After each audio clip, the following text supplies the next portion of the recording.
Bon matin, les rouleux de dés. C'est encore moi pour la jasette. Une réflexion que je me suis faite, encore, c'est au sujet de la définition de ce que c'est un jeu de rôle. Parce que la première fois que j'ai entendu le terme jeu de rôle, ce n'était pas pour parler de jeu de rôle sur table, c'était pour parler de jeu de rôle chez les enfants. Ils jouent au papa et à la maman ensemble et on peut voir un peu c'est quoi la dynamique qu'il y a à la maison, tu sais à travers le jeu. Bref, c'est une des manières que j'ai de voir ça. Faire du GN, c'est du jeu de rôle. D'ailleurs, il y a plein de monde que quand je leur dis que je fais du jeu de rôle, ils me disent ah ouais, tu t'habilles en viking dans le bois l'été. Non, non, c'est pas ça. Jeu de rôle sur table, faire de l'impro, c'est du jeu de rôle. Jouer au Monopoly puis gueuler après le monde qui lui doivent de l'argent, c'est du jeu de rôle. Je m'habille en écolière et ma femme en professeur le soir quand les enfants sont chez ma mère, c'est du jeu de rôle. Bref, beaucoup de définitions du mot jeu de rôle qui veulent pas toutes dire la même affaire. Et quand on parle de jeu de rôle sur table, qui a deux mots de plus, TTRPG, Tabletop Role Playing Game, là on devrait comprendre à ce moment-là qu'on parle d'un jeu de rôle autour d'une table avec des personnages et des bonhommes. Mais c'est là, je viens de la faire, l'erreur, c'est de supposer qu'on joue avec des feuilles de personnages et des bonhommes. Je trouve que ben, en général, ça va. Tu sais, je vois sur Facebook de temps en temps. Pas souvent, là. Mais il me semble qu'en général, quand quelqu'un dit je cherche un joueur sérieux pour une partie de RuneQuest à Laval un dimanche sur deux, bla bla bla bla bla, généralement, il va spécifier le type de joueur qu'il recherche. Puis c'est vraiment bien. Parce que si, mettons, là, j'ai réfléchi à une échelle, OK? Dans ma tête, je l'appelle l'échelle de Wiggum. Parce que là longtemps, il y a le Donjon Dragon, j'avais un Wiggum qui avait eu une anecdote avec une échelle, puis ça, tiens, on va appeler ça comme ça, même si je suis le seul. En bas de l'échelle, on a les jeux comme For the Queen, qu'on revire une carte, il y a une question, puis on discute. Il n'y a pas de fil de personnage, il n'y a pas de figurine. Le but est uniquement de susciter une discussion d'une heure ou deux, puis ensuite, on passe à d'autres choses avec notre vie. C'est du gros narratif. À l'autre extrémité, numéro 10 de l'échelle de Wiggum, je trouve que ça fait sérieux l'échelle de Wiggum. C'est pour ça que je l'ai choisi. Au numéro 10, on a les jeux qui grosso modo du board game. Board game d'ailleurs, j'aime bien ce mot-là, parce que jeu de société. Ah, ouf, ah. L'impression que je joue avec un vieux jeu de Monopoly qui sent le renfermer.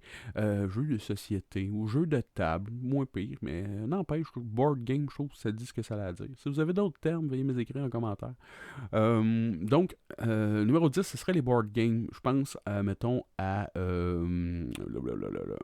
HeroQuest ou Zombicide, mettons. C'est tous les jeux de plateau où on a des personnages avec des cartes de personnages, on roule des dés pour les déplacements, puis on tape sur des affaires qui nous menacent. Je trouve que là, on est vraiment comme dans une partie 100% méta. On fera pas de voix, je me fous de ce que c'est son repas préféré aussi à tous. Je suis sûr à cause que je pense à mon dernier perso de Zombicide. Mais tout ça, on est vraiment dans quelque chose de très mécanique méta. Et généralement, les jeux de rôle ont des règles définies pour jouer à quelque part là-dedans. Entre le 100% narratif et le 100% mécanique. On peut faire... On peut... Tu sais, quand tu lis Donjon Dragon, là, c'est des règles de combat, là. C'est un jeu qui est fait pour se taper sur la gueule, puis oui, on rajoute de l'histoire et des fioritures autour, là, mais quand tu regardes, c'est un jeu pour faire quand même du combat sur un grid, là, les règles sont toutes là. Mais quand tu écoutes un actual play, souvent, il n'y en a presque pas de combat ou très peu, c'est pas intéressant. Écouter des gars dire 17, ça pointe-tu? Ouais, roule tes dégâts. 13. Ok, c'est à toi, Jacques. Non, tu sais, tu vas juste comme ils vont faire du roleplay, ils vont raconter une histoire collaborativement et c'est ce qui est le plus intéressant d'écouter des actual play, selon moi. Sinon, je peux toujours écouter des gens faire des board games, il y en a plein. Bref, fait que des jeux comme Donjon Dragon, mettons, seraient plus difficiles à situer.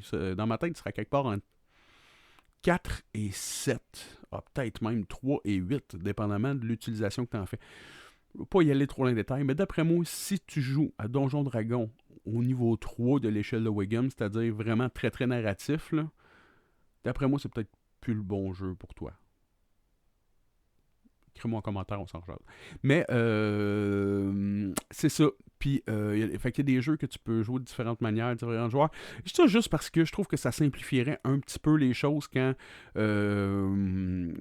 un joueur cherche un autre joueur pour dire quel genre de jeu il a envie de faire, quel genre de jeu qu'il cherche, ou juste s'il y avait un site, il y en a peut-être un, vous me le direz, tu sais, un peu comme, voyons, BGG, qui classe tous les jeux de société. Si on avait ça pour le jeu de rôle, ça serait cool. Puis dans la définition, tu sais, l'échelle de Wiggum, hey, il est à temps. Je saurais un peu à quoi m'attendre. Je pourrais savoir c'est quoi mon chiffre préféré.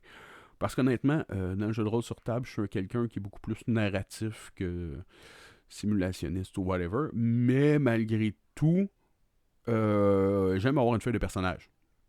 J'aime pouvoir dire que je vais jouer 20-30 heures avec ce jeu-là. Sans nécessairement embarquer dans un jeu qui sous-entend que je pourrais jouer pendant 800 heures sans problème.